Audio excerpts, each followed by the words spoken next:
All right, so I'm going to give you 6 things to think about as possibilities to execute on to lower your burden of your initial 6 or 7% interest rates.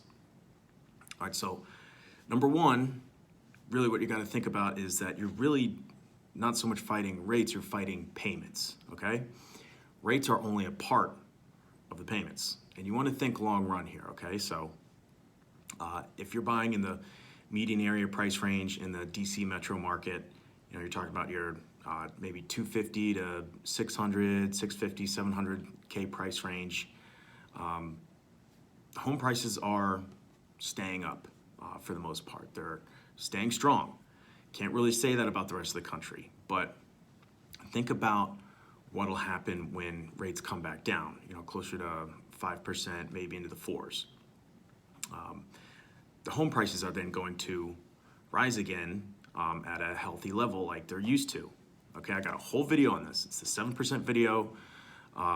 So just think, if you're buying in the median price range, the first way to overcome rates and payments is probably to buy before rates come back down. Because if you buy before rates come back down, you're gonna then catch that home appreciation wave. Whereas the refinance costs to lower your rate back down to 5% might only cost you $4 or $5 grand. If you then keep a standard rate at that point, some refinances you don't even have to pay any closing costs for. But the $4 or $5 grand that you're going to pay for the refinance is much less than the home appreciation that you could miss out on. That could be, I don't know, $10,000, $20,000, maybe more. And by the way, buyers are getting steals right now, okay? Sellers are much more willing to put in contingencies to protect you, to pay for your repairs, closing costs, so on. Okay, so that's the number one way to overcome a rising interest rate. Number two, tax deductibility. Okay, I got a whole video on this as well. You can't deduct any of the rent that you pay to your landlord every month. But if you do qualify to deduct the mortgage interest, property taxes, and your state income taxes off of your federal income tax return in a way that's more than the standard deduction, then this is going to result in a real cost of your monthly payment being really much lower than it is on paper. And by the way, if you know someone who you think can benefit from this, please send this to them. Okay, so the number 3 item is the ARM products, adjustable rate mortgages. Okay, in some instances, you can take an adjustable rate mortgage where you have a lower interest rate for the first 3, 5, 7, or 10 years of your mortgage. Then after that period is done, the rate then goes to match. The market rate is then a variable rate after that, but you can get a lower introductory rate than the 30-year fixed period in a lot of cases. So that's number 3. Number 4 is you can actually have the seller pay for some of your interest up front.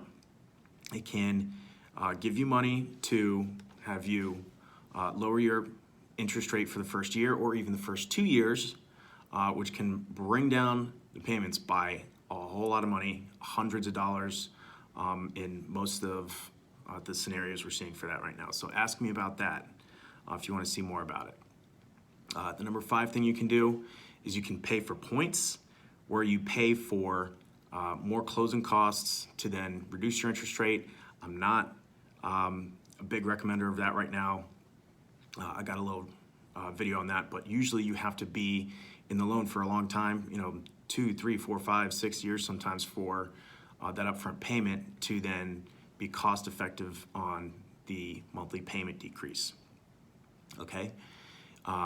Then there is the number 6 way you can fight the rising interest rates is to just know that down the road there's a good chance the refinance wave is going to come. Most experts are saying that could be within 2 years, it could be within 12 months from now. As I post this in November 2022, and just remember, when you get a mortgage, the average time people spend in that loan is less than 7 to 8 years. 95 to 98% of all loans are closed out within 7 to 8 years, whether they refinance or they move somewhere else or they take cash out of the loan, take cash out of the home to pay for something else in their life. So whenever you get a mortgage rate, it's very rarely going to stick for a very, very long time. Probably not going to have it for a decade. All right.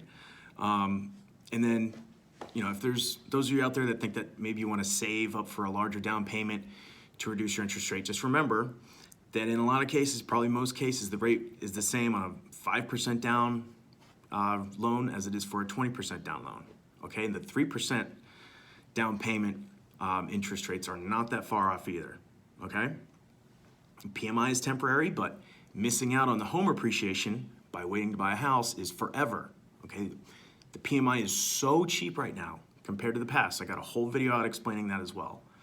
The average first-time buyers know this, and the average first-time buyer does use about 6 or 7% down to buy their first house. So they know to buy real estate and then wait. They know that you don't want to wait to buy real estate. So guys, thank you for watching, and please check out some more videos from the site. Thank you.